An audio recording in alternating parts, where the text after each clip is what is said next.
अल्हम्दुलिल्लाह वस्सलातु वस्सलाम अला रसूलिल्लाह व अला आलिहि व अस्हाबिहि अजमईन अम्मा बाद अऊज़ु बिल्लाहि मिनश शैतानिर रजीम बिस्मिल्लाहिर रहमानिर रहीम या अय्युहल्लज़ीना आमनू कुतिबा अलैकुमुस सियामु कमा कुतिबा अलल लज़ीना मिन क़ब्लिकुम लअल्लकुम तत्तक़ून बिस्मिल्लाहिर रहमानिर रहीम रब्बिश्रह ली सदरी व यस्सिर ली अमरी वहलुल उक़दतम मिन लिसानी यफ़क़हू क़ौली।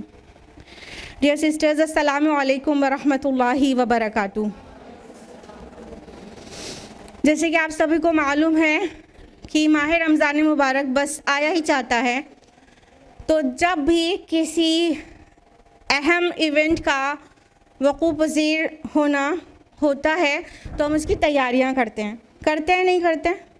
इम्तिहान आता है तो उसकी तैयारी करते हैं, कोई बड़ी ग्रैंड पार्टी रखते हैं तो उसकी तैयारियां करते हैं, कोई अहम चीज़ होती है तो उसकी पहले से तैयारियां करते हैं।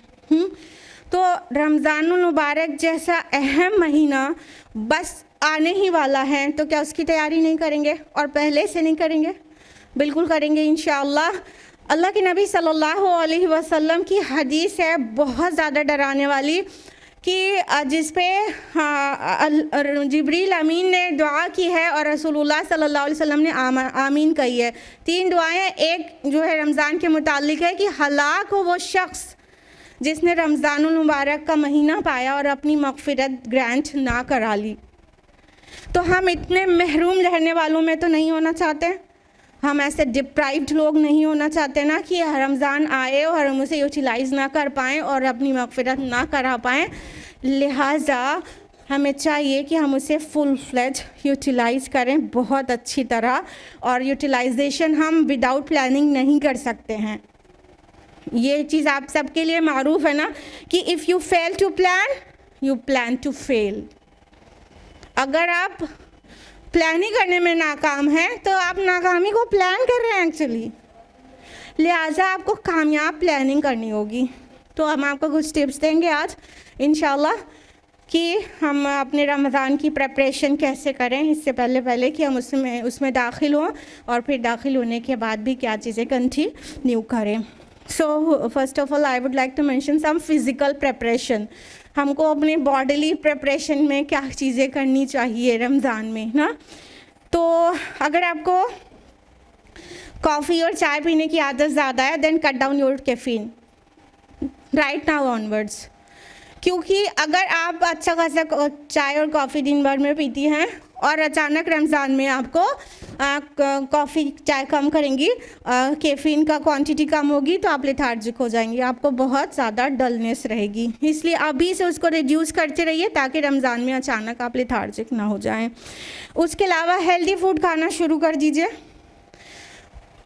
फ्रूट्स और नट्स इंक्लूड करिए, और खजूर आप जानते हैं इफ्तार के लिए भी अल्लाह के नबी की सुन्नत है और बहुत ज़्यादा न्यूट्रिशियस भी होता है। उसके अलावा हर न्यूट्रिशियस चीज़ अपने खाने में शामिल करिए and stop eating fast food. तैयब चीज़ें खाइए ताकि हेल्थ एकदम अच्छी बनी रहे, और जिसको हेल्थ इश्यूज़ हैं और वीकनेस पहले से है वो मल्टीविटामिन अभी से ही लेना शुरू कर दे, रमज़ान से पहले मल्टीविटामिन स्टार्ट कर दे ताकि बिल्कुल आप बॉडीली एकदम फिट और हेल्दी रहें। जब रमज़ान स्टार्ट हो जाएगा तो बनानास और डेट्स ये आपके लिए बहुत काम के रहेंगे सहूर में, क्योंकि इसमें जो मैग्नीशियम होता है और कई ऐसे न्यूट्रिएंट्स होते हैं जो आपको प्यास फील नहीं कराते हैं। ठीक है, तो केला और खजूर आप सहूर में भी शामिल करें और कोकोनट वाटर भी शामिल करें, क्योंकि उसमें कई इलेक्ट्रोलाइट्स होते हैं जो आपको डिहाइड्रेशन से बचाएंगे। अभी धीरे धीरे गर्मी बढ़ती जाएगी और डिहाइड्रेशन हुआ तो आपके हेल्थ इश्यूज़ आएंगे और आपका एक रोज़ा भी नहीं जाए, आप पूरा फोकस्ड रहें, और सिर्फ रोज़ा ही नहीं, कोई इबादत अफेक्ट ना हो सेहत ख़राब होने की वजह से।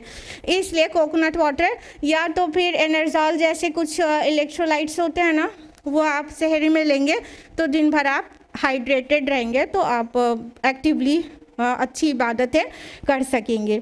उसके अलावा पूरे महीने का राशन अगर आप नहीं रखते हैं तो तो अभी रख लीजिए पूरे महीने का राशन, मार्केट ना दौड़ना पड़े राशन के लिए, और मेन्यू तैयार कर लीजिए पूरे महीने का कि क्या बनाना है, क्योंकि ये सारी लेडीज़ का प्रॉब्लम होती है। आप लोग मुत्तफ़िका तौर पर इस पर मतलब आप हाँ बोलेंगी कि जितनी देर तो खाना बनाने में लगता है उतनी देर सोचने में लग जाता है, समझने में, डिस्कस करने में ना।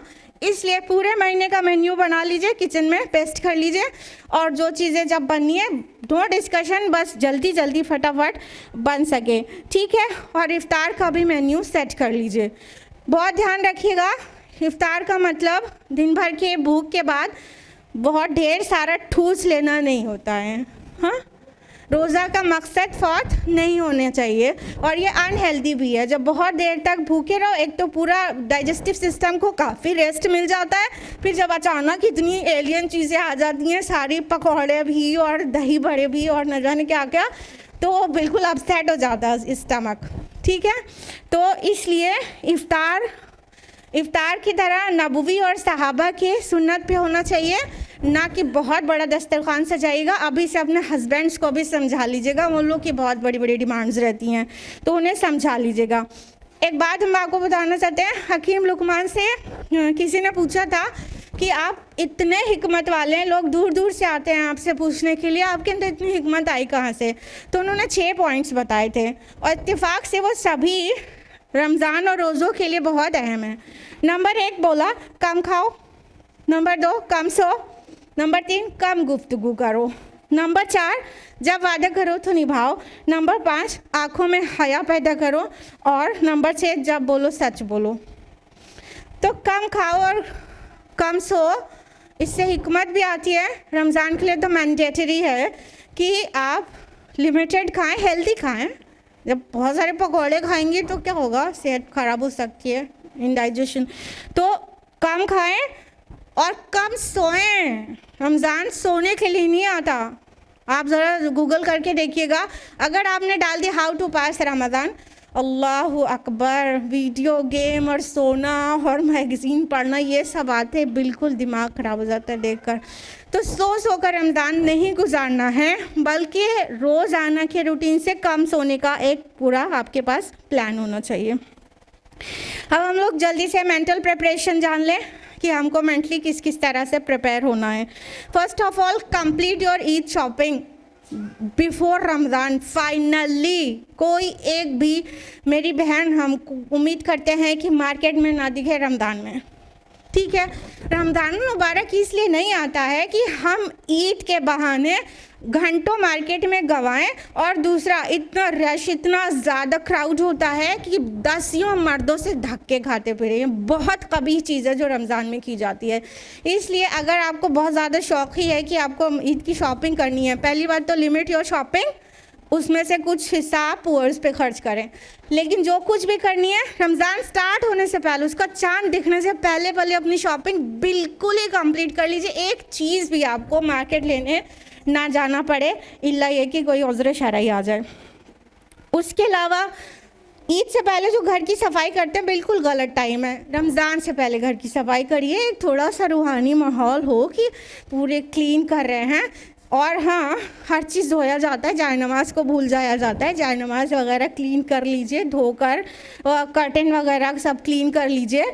उसके अलावा हर चीज़ को इतना तरतीबवार रख लीजिए कि कोई भी चीज़ ढूंढना ना पड़े, कहीं टाइम किलिंग ही ना हो, आपका पूरा जो क्वालिटी टाइम है वो इबादत में जाए। तो हर चीज़ बहुत तरतीब से रख लीजिए कि हर चीज़ आसानी से निकल आए। यहाँ तक कि do not retain any laundry, हर चीज़ धो के रखिए, ठीक है, कि बहुत लॉन्ड्री में नहीं उलझना पड़े और रोज़ रोज़ मशीन लगाना, ये सब जितना रिड्यूस हो सके, ज़्यादा चीज़ें आप अरेंज करके रखिए, ठीक है। उसके अलावा कैलेंडरिंग बहुत इम्पॉर्टेंट है कि आप अपने हर चीज़ को 30 दिन के लिए परफेक्टली शेड्यूल कर लीजिए। पूरा आपका जो है टाइम मैप बना होना चाहिए कि आपको कितने बजे क्या करना है, यानी शेड्यूल को आपने टाइम के साथ लिखकर पेस्ट कर लीजिए, ठीक है। और जो भी गोल्स हैं आपके रमज़ान में, जो कुछ करना है, अभी हम लोग यहाँ पर भी जानेंगे क्या कुछ करना चाहिए। गोल्स को सेट करिए अपने accordingly. The goals should be realistic, goals should be attainable as well as time bound. ठीक है, जो गोल सेट करेंगे वो आपके लिए स्पेसिफिक होना चाहिए। इसीलिए हम आपको चेकलिस्ट और ये सब बना के नहीं दे रहे कि आपके गोल्स थोड़ा सा वेरी कर सकते हैं दूसरे से ना।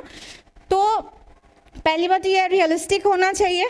ऐसा ना हो कि आपने प्लान कर लिया इस रमज़ान हमें 15 पारे हिफ्ज़ करने हैं, इट्स नॉट रियलिस्टिक। आप नहीं, मतलब आपसे नहीं हो पाएगा। अटेनेबल होना चाहिए, जो कर सके वो चीज़ें करिए, लिख के रखिए, और टाइम बाउंड होगा तभी हो पाएगा। अगर हमको ये करना है लेकिन उसका टाइम फिक्स नहीं करते हैं, बिलीव मी हमने बहुत एक्सपीरियंस किया है, कोई चीज़ का टाइम फिक्स नहीं करो तो वो चीज़ नहीं हो पाती, बहुत बार नहीं हो पाती, यानी उसमें इनडिसिप्लिन पाया जाता है। टाइम फिक्स करिए, ठीक है। तो ऐसी कोई चेकलिस्ट बना लीजिएगा 30 दिन के लिए। आपको रिकमेंड कर रहे हैं कि आप रोज़ में डेज़ ले लीजिए 1 to 30 और कॉलम्स में आप डीड्स ले लीजिए, क्या क्या आपको करना है, सदका है और सलाह है, नवाफिल है, अज़कार है, जो भी चीज़ें करनी है वो कॉलम्स में ले लीजिए। एक शीट में आपके 30 रोज़ का सब डिफरेंट कॉलम्स बन गए। आप जो जो चीज़ें कर लें, एंड ऑफ द डे जब सोने लगें तो चेकलिस्ट में टिक क्रॉस या इवन स्कोर देना चाहें तो अपने को स्कोर दे के सोइए। कभी किसी चीज़ में स्कोर ज़्यादा हो गया, कहीं कम हो गया, टोटल कभी एक स्कोर माइंडसेट रखिए, एटलीस्ट मुझे इतना तो अटेन करना ही करना है, तो उतना टोटल स्कोर आप रात में देख कर फिल करके सोए। कहीं स्कोरिंग कम हुई है तो अगले दिन थोड़ा बढ़ा के कोई और चीज़ कर लें कि एक दिन से पहले वाला का कॉम्पनसेशन भी हो जाए। It is highly and highly recommended for everybody. अगर आप ऐसा करेंगे तो बहुत अच्छा रमज़ान गुजरेगा, नहीं तो 10 दिन तो खाली ऐसे ही निकल जाएगा कि रमज़ान आ गया क्या। हाँ, फिर अगले 10 दिन थोड़ी इबादत में गुजरेगा और आखिरी का 10 दिन ये होगा अब अक्सर हिस्सा तो गुजर ही गया, चलो अभी ऐसे करते अगले साल से करेंगे। इसलिए पहले से सब कुछ करके रखिए, कलम के ज़रिए सब कुछ लिख कर रखिए। उसके अलावा जब गोल सेटिंग करेंगे ना, स्पेशली शेड्यूलिंग करेंगे ना टाइम के साथ, तो कुछ बफर्स रखिएगा, क्योंकि अगर बीच बीच में आपने गैप्स नहीं रखे तो वो आपके प्लान को थोड़ा सा डिस्टर्ब कर सकता है कि आप थक जाएंगे और फिर जो बीच का टाइम गया तो कोई एक टास्क चला जाएगा। इसलिए अगर 45 मिनट्स का कोई गोल रखा है तो 15 मिनट्स रिलैक्सेशन या आउटिंग या कुछ एक्स्ट्रा के लिए रखेंगे, तो आपका क्या होगा कि एक माइंड का रिफ्रेशमेंट भी रहेगा और एक गोल अटेंड होने से रह गया है तो इस वक्त कॉम्पनसेशन भी काम करेगा ये 15 मिनट्स, ठीक है। तो बहुत स्मार्टली डिज़ाइन करिएगा, जो कैलेंडरिंग हो और जो शेड्यूलिंग हो बहुत स्मार्टली हो, आपके नेचर के एंड मुताबिक हो, ठीक। उसके अलावा सबसे ज़्यादा हमें स्पिरिचुअल प्रिपरेशन करनी चाहिए। Of course this is the month of spirituality all together. तो हमें क्या क्या करनी चाहिए, अभी रमज़ान स्टार्ट नहीं हुआ है, अभी से आप कोई प्री रमज़ान सीरीज़ देखना शुरू कर दीजिए, ठीक है। बहुत सारे, जब यूट्यूब के इतने सारे नुकसान हैं तो फ़ायदे भी बहुत हैं अल्हम्दुलिल्लाह। तो कोई प्री रमज़ान सीरीज़ किसी को भी फॉलो कर लीजिए, उसको देखिए, एक जहन में माहौल बने दिमाग में, ठीक है। और कोई दरस कुरान या कोई कुरान की फ़हमुल कुरान या इस तरह के कोई कुरान कोर्स ज्वाइन कर लीजिए। आपको पता है कि दाई इस्लाम हर मौके पे हाजिर रहते हैं कि हमारे पास ये वो है, कोई बस सुनने वालों चाहिए कि वो बात को सुने। तो कोई कुरान कोर्स ज्वाइन कर लीजिए, ठीक है, बहुत अच्छा रहेगा, क्योंकि जब मकसद रहता है उसके लिए टाइम सेट कर रहे हो तो निकल आता है, साल भर में बहुत ज़्यादा लापरवाही होती है। उसके अलावा अपनी दुआज की लिस्ट बना लीजिए कि आपको क्या क्या दुआ करनी है। जो दुआएं याद नहीं हैं, जो अज़कार याद नहीं है, उसको इन फ्यू डेज़ में याद भी कर डालिए ताकि वो बिना देखे भी पढ़ सकें। और जो दुआएं फ्यूचर में भी याद, इतने दिनों में भी याद नहीं कर पाएंगे, वो पूरी लिस्ट बना के रखिए। और इफ्तार के वक्त खुसूसन वो ऐसा वक्त है कि दुआ रद्द नहीं होती, बहुत प्यार से अल्लाह ताला आपकी हर दुआ को कबूल करता है। तो वो दुआ की लिस्ट बना लीजिए और अज़कार का एक पूरा प्लान बना लीजिए, कौन से अज़कार हमें किस वक्त में करने हैं। सुबह शाम के अज़कार उम्मीद करते हैं कि आप सभी पढ़ते होंगे और उस पर एडिशनल रमज़ान में क्या करना है वो प्लान सेट कर लीजिए। जहाँ पे लैकिंग जा रहे थे वो चीज़ें कर लीजिए। उसके अलावा अपनी सलाह को और सारी चीज़ों में मिलाकर इबादत को इंक्रीज़ कर दीजिए अभी से। क्योंकि जब मैराथन में जाने के लिए ऐसा थोड़ी होता है कि उसी दिन दौड़ना शुरू कर देते लोग। पहले से एक वार्म अप एक्सरसाइज होती है ना, तो वो वार्म अप एक्सरसाइज है। अगर आप सिर्फ फ़र्ज़ रकातें पढ़ती हैं तो सुन्नतें मुअक्किदा भी पढ़ने लगिए। 12 रकातें जो हैं वो उसके लिए तो जन्नत में एक महल तैयार हो जाता है जो 12 रकातें दिन में पढ़ता है। तो सुन्नतें मुअक्किदा पढ़ने लगिए। अगर आप फ़र्ज़ प्लस सुन्नतें मुअक्किदा पढ़ती हैं तो गैर मुअक्किदा सुन्नतें, सलातुज़ ज़ुहा, समटाइम्स तहज्जुद, ये भी पढ़ना शुरू कर दीजिए। यानी थोड़ा इंक्रीज़ करते हुए चलिए इबादतों को, खुसूसन सलाह को, ताकि जब वो रमज़ान में दाखिल हो जाए तो एकदम से अचानक वाली चीज़ से माइंड बॉडी डिस्टर्ब ना होने पाए, यानी वो हैबिचुअल आप हो चुके रहें। तो कुछ सलाह की रकातों को बढ़ा दीजिए, या तो एटलीस्ट इतना ही कर लीजिए कि सूरह इखलास और सूरह कौसर पढ़ पढ़ के रुकू में जो चले जाते हैं वो थोड़ा बड़ी सूरह पढ़ने की आदत डाल लीजिए। क़याम लंबा कर दीजिए, ज़्यादा आयात पढ़िए, ठीक है। उसके अलावा एक प्रीवियस प्रिपरेशन ये बहुत बड़ी है, उसको अहमियत दीजिए। वो ये कि कतर रहमी करने वाले की कोई इबादत कबूल नहीं होती, इसलिए कोई रिश्ते टूटे फूटे हों उनको अभी मेंटेन कर लीजिए। So please maintain the ties of kinship before entering into the Ramzan.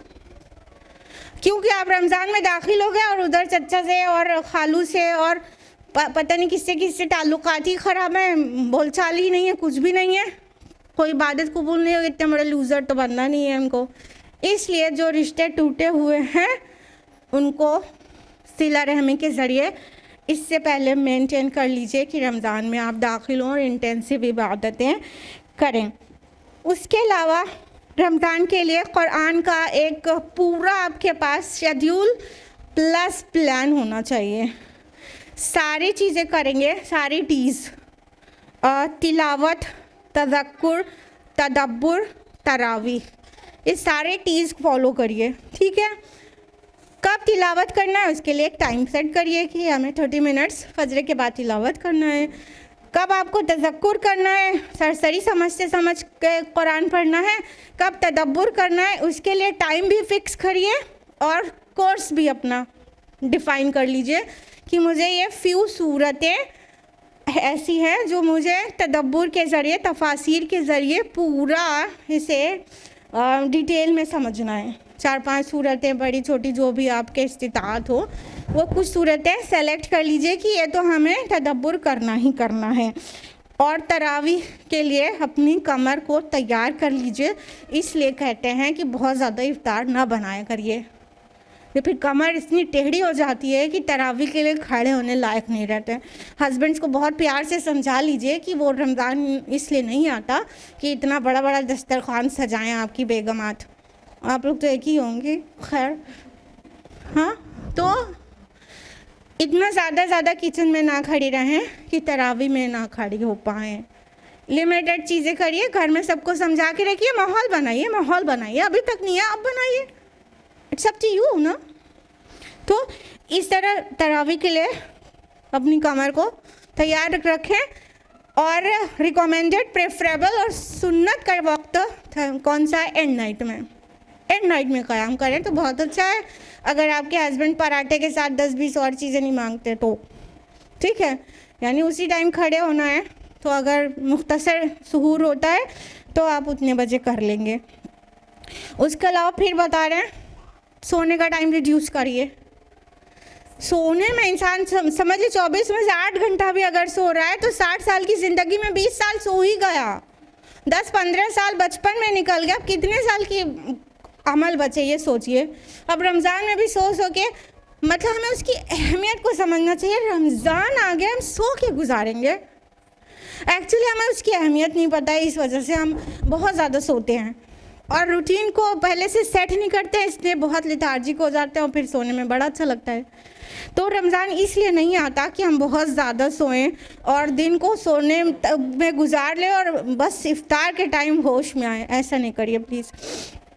उसके अलावा इल्मुन नाफ़े का कोई प्लान होना चाहिए आपके पास कि हमें कोई ना कोई नफ़ा बख्श इल्म हासिल करके ही अपना 24 घंटे को स्विच करना है। यानी दिन भर में कोई ना कोई अच्छी चीज़ें सीखिए ज़रूर, कुछ ना कुछ आप नया लर्न करके सोएं। ना सिर्फ लर्न करके बल्कि कुछ किसी को सिखा कर भी, सिखाना भी एक बहुत अच्छी बात है। इसलिए कुछ ना कुछ तालीम किसी को किसी भी अच्छी बात की दिन भर में कम से कम एक बंदे को आप कुछ ना कुछ नया सिखा कर तब अपने दिन को फिनिश करें, ठीक है। उसके अलावा एक बहुत इम्पॉर्टेंट बात यह है digital detoxification. So detox your self digitally. अभी से ये जो आपका इतना ज़्यादा डिवाइस है, मोबाइल इतना ज़्यादा जो यूज़ हो रहा है, इससे आप अपने को डिटॉक्स करें। मोबाइल्स है, उसके ऊपर सोशल मीडिया है, टेलीविज़न है, नेटफ्लिक्स है, जो भी आप टाइम दे रहे हैं स्क्रीन टाइम को रिड्यूस करिए। अगर बहुत ज़्यादा हैबिचुअल है, कुछ लोग एकदम एडिक्ट हैं, एडिक्ट जिसको कहते हैं, यस एडिक्ट हैं, तो वो एडिक्शन को कम करें नहीं एकदम से रमज़ान में जाके, वो अचानक से नहीं हो पाएगा। टाइम को कम करते जाएं। अगर आपका स्क्रीन टाइम 2 आवर्स है, हम कम बता रहे हैं 2 आवर्स है, तो उसको 1 करिए, फिर वो और कम करिए, डिपेंड्स। तो इसको रिड्यूस करते हुए रमज़ान में दाखिल होइएगा, नहीं तो अचानक से आपसे नहीं हो पाएगा।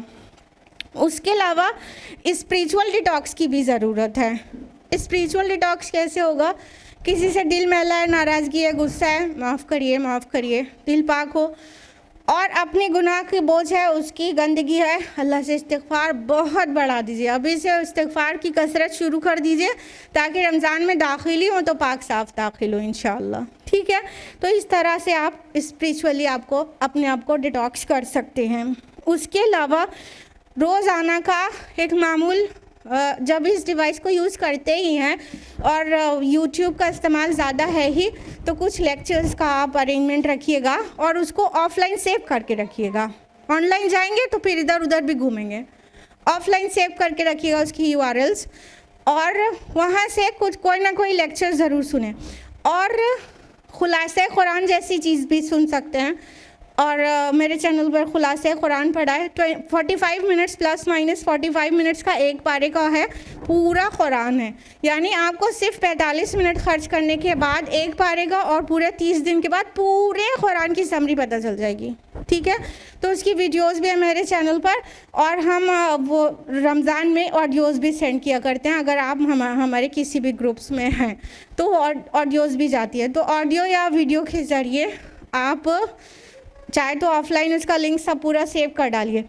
तो खुलासे कुरान या कोई कुरान लेक्चर्स या दरसे कुरान, कोई ना कोई एक लेक्चर ऐसे टाइम पर जब आप आराम से लेट जाते हैं कि अब आप कमर को आराम देना है, उस वक्त का 45 मिनट आपका सबसे सूटेबल रहेगा।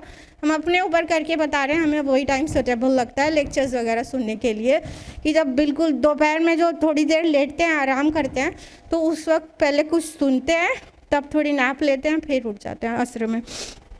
उसके अलावा हाँ, कौले ज़ूर से बहुत परहेज़ करना है। देयर शुड बी नो झूठ, नो झगड़ा, नो ग़ीबत एट ऑल इन रमज़ान, ठीक है। ये सभी कौले ज़ूर है। आपको पता है मल्लम यदा कौल ज़ूर अमल अभी, जिसने झगड़ा लड़ाई कौले ज़ूर से परहेज़ नहीं किया और उस पर अमल करने से परहेज़ नहीं किया, अल्लाह बरी है उसके इबादत से, उसके भूख प्यास से, उसके रोज़े से। तो अगर देवरानी जेठानी का झगड़ा है, झूठ बोलने की आदत है खुदा न ख्वास्ता, या ग़ीबत करना रोज़ाना का मशगला है, स्टॉप कर दें अभी से। कौले ज़ूर के साथ रोज़ा कबूल होने वाला नहीं है, भूखा प्यासा होना रह जाएगा बस, और कुछ नहीं बचेगा। इसलिए अभी से प्लान सेट करें, ये बिल्कुल नहीं चलेगा।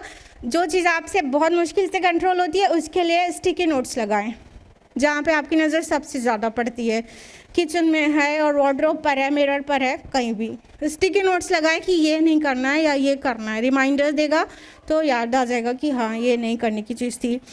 उसके अलावा शुक्र करना नहीं भूलें। हम लोगों की एक खामी है कि हम लोग शुक्र पर ध्यान ही नहीं देते हैं, तो बहुत शुक्र करें अल्लाह ताला की हर आता हर नेमत का। और अमली शुक्र ये भी है कि कुछ लोगों को इफ्तार ज़रूर कराएं, इफ्तार कराएं। अच्छा, पूरी दस्तरखान भर के वाला नहीं कह रहे हैं, नबी के तरीक़े पर जो हाजिर है उससे इफ्तार करा दिया रोज़े का, ठीक है। ये नहीं कि बहुत बड़ी वैरायटी हो और मेहमान भी बन के आप जाएं, तो प्लीज़ आप किसी को बुरा भला नहीं कहें अगर वो बहुत बड़े दस्तरखान के साथ आपको इफ़्तार नहीं करा रहा है। इफ़्तार कराना सुन्नत है, बहुत ज़्यादा दस्तरखान करके और बहुत मेहनत करके रात की इबादतों से मतलब तही दामन हो के, ये वाला इफ़्तार नहीं, ठीक है। लेकिन कुछ लोगों को इफ़्तार कराने का प्लान सेट करके रखें। उसके अलावा सेव सम मनी फॉर सदका, चैरिटी करना है, इसलिए कुछ पैसे बचाना है, इसलिए बहुत हाई लेवल की शॉपिंग नहीं होनी चाहिए। जितना आपका इस्तिताअत है उसमें से कुछ परसेंट रोक के रखिए, अपने घर की मेड का भी बनवाइए कपड़ा और गरीबों पे ख़र्च करिए। और रमज़ान में दाखिल होने के बाद बहुत ज़्यादा सदका करना है, इसलिए उसके लिए भी बचा कर रखिए, ठीक है। तो सदक़े का एक पूरा आपका रोज़ाना का मामूल हो तो बहुत अच्छा है। और आपके पास जो चेकलिस्ट होगी उसमें सदका पॉइंट ज़रूर होना चाहिए कि आज आपने सदका किया कि नहीं, कि दिन ऐसे ही गुजर गया। रसूलुल्लाह सल्लल्लाहु अलैहि वसल्लम वैसे ही इतने जनरस थे, इतने सखी, और रमज़ान मुबारक में तो बिल्कुल ज़्यादा फराख हो जाते थे, इतना ज़्यादा खुल के ख़र्च करते थे। तो हम अगर अपने नबी की उम्मत होने पे फ़ख्र करते हैं तो फ़ख्र के साथ हमें सुन्नत पर अमल भी करना चाहिए। उसके अलावा एक और करने की चीज़ जो भूली रहती है वो नहीं भूलिएगा रमज़ान में, अम्र बिल मारूफ़ नही अनिल मुनकर। इस पहलू से बहुत सारी चीज़ें करिएगा। हमें लोगों को हक़ की तरफ बुलाना है और बुराई से रोकना है। दावती पहलू को कभी अनदेखा मत किया करिए। रमज़ान में दावती पहलू पे आप ये कर सकते हैं कि अपने नेबर्स के साथ शेयर कर सकते हैं, फूड है और प्रेशियस चीज़ें हैं, और किसी की हेल्प कर सकते हैं। और अपने ख़ुद्दाम, अपने खादिमों, अपनी मेड्स, अपनी आया, उनको राज़ी करना चाहते हैं तो उनका ख्याल रखें, उन पर काम का बर्डन थोड़ा कम कर दें। जो रेगुलर काम ले रहे हैं आप, उनमें से जो चीज़ के बगैर काम चल सकता है वो नहीं लें, थोड़ा सा कम कर दें, उनको भी रिलैक्स रहने दें, उनको भी इबादत के लिए उभारें। जब आप ये करेंगी तो एक खामोश दावत भी जाएगी इंशाल्लाह, ठीक है। उसके अलावा फिर से कह रहे हैं बहुत सारी दुआ करना है, बहुत बहुत बहुत और बहुत इस्तिग़फ़ार करना है, बहुत गिड़गिड़ाना है। अपने लिए प्राइवेट टाइम ढूंढ के रखिएगा, बच्चे और घर वाले जिस वक्त ना हो खूब गिड़गिड़ाएं, खूब रोएं, खूब रोएं, रातों में उठ के रोएं, जब और लोग नहीं उठे हैं उसके पहले ही उठ जाएं और बहुत रो के इस्तिग़फ़ार करें। अगर ये महीना चला जाएगा तो इंसान जो लूज़र, जो अल्लाह के रसूल ने कहा है, मतलब वो टू हिम, उसके ऊपर हलाकत हो और वो उसकी बर्बादी हो जो अपनी मग़फ़िरत नहीं करा सका। इसलिए इस्तिग़फ़ार की बहुत ज़्यादा कसरत करके अपने रब को मना लें, और ये महीना जाने से पहले पहले रब मन जाए, वो राज़ी हो जाए। अब last but not the least हम ये कहना चाह रहे हैं कि अगर आपकी पूरी शेड्यूलिंग के दरमियान कोई गेस्ट आ जाए तो गुस्सा नहीं करना है। मतलब फूफी जान आ गई, अरे ये कहाँ से आ गई, मेरा पूरा प्लान चौपट हो गया, मेरा 2 घंटे में ये और ये और ये करना था, वो अब क्या होगा, ये नहीं करना है, ठीक है। उससे भी आपको स्कोर हो सकते हैं ना पॉइंट्स, सिला रहमी करने से।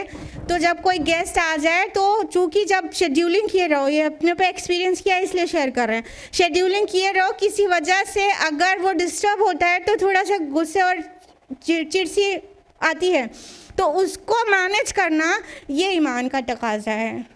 तो जब पूरा बहुत अच्छे से इबादत का ही प्लान था, बहुत अच्छा प्लान था, लेकिन बीच में कोई रिश्तेदार आ गया तो उसकी वजह से डिस्टर्ब होगा, लेकिन सिला रहमी भी तो नेकी है, हाँ। तो उनके साथ मुस्कुरा कर बात करें, उन्हें बिल्कुल फील नहीं होना चाहिए कि उनके आने से आप खुश नहीं हुए, तो वो पॉइंट्स आपको अलग मिलेंगे। तो एक एक्स्ट्रा कॉलम रखिएगा, वो एक्स्ट्रा में उस दिन आपके मान लीजिए वो टाइम तदब्बुर करने का था, तो वो तदब्बुर वाला में आपको 0 पॉइंट इन केस मिला तो वो सिला रहमी में 20 पॉइंट्स मिल जाएगा, स्कोर आपका मेंटेन हो जाएगा, डोंट वरी, ठीक है। वो भी है, इस्लाम हर पहलू से बोलता है। ऐसा ना हो कि आप वो मेहमान को नाराज़ कर दें और अपनी इबादत मुसल्ले पे पहुंच जाए, ऐसे नहीं होना चाहिए ना। और गुस्सा भी नहीं करना और चिड़चिड़ाना भी नहीं और इरिटेट नहीं होना है, ठीक है। ये अगर करने में कामयाब है तब तो वो सारी जो प्लानिंग है वो फ्रूटफुल है आपके लिए। नहीं, वो प्लानिंग में बहुत बड़ा लूप होल है कि आप उसके ख़िलाफ़ बर्दाश्त नहीं कर पाते हैं और गुस्सा करने लगते हैं। तो ये सारी चीज़ें करना है। अब अल्लाह ताला से ये दुआ करें कि अल्लाह ताला हम सभी को बहुत बाअमल तरीक़े से रमज़ान मुबारक में दाखिल करे, उसकी वैल्यू समझने की तौफ़ीक दे। सही अल बुखारी की हदीस है कि कुल्लो, और हदीस कुदसी है, कुल्लो अमल इब्न आदम अला, इब्न आदम का हर अमल उसके लिए है, इल्ला सियाम, सिवाय रोज़ों के, फ़इन्नहु ली, बस वो मेरे लिए है, व अना अजज़ी बिही, और मैं ही उसकी जज़ा दूँगा, या तो व अना उजज़ा बिही भी पढ़ा जा सकता है, मैं ही उसका बदला हूँ। तो अल्लाह सुब्हानहू व तआला ने रोज़े की इबादत को एकदम स्पेशल बनाया हुआ है, एकदम हर चीज़ अल्लाह की रज़ा के लिए की जाती है, लेकिन अल्लाह ताला ने और किसी अमाल के लिए नहीं कहा है, रोज़े के लिए कहा है, वो मेरे लिए है, उसका बदल मैं हूँ। तो क्या आप अल्लाह को चाहते हैं अल्लाह आपको मिल जाए? तो इस रोज़े और रमज़ान की अहमियत को समझ के उसका पूरा यूटिलाइजेशन करें और प्लानिंग के साथ करें इंशाअल्लाह। अल्लाह से दुआ है कि अल्लाह ताला हम सभी को ज़िंदगी का सबसे एनरिच रमज़ान नसीब करे इस साल, और अल्लाह ताला उसे कबूल करे, और अल्लाह ताला हम सभी की मग़फ़िरत कर दे, और हम अल्लाह के सामने इस हाल में खड़े हों कि वो हमसे राज़ी और हम उससे पूरी तरह राज़ी हो चुके हों। आमीन या रब्बल आलमीन। व आखिर दावाना अनिल हम्दुलिल्लाहि रब्बिल आलमीन। वस्सलामु अलैकुम व रहमतुल्लाहि व बरकातुहू।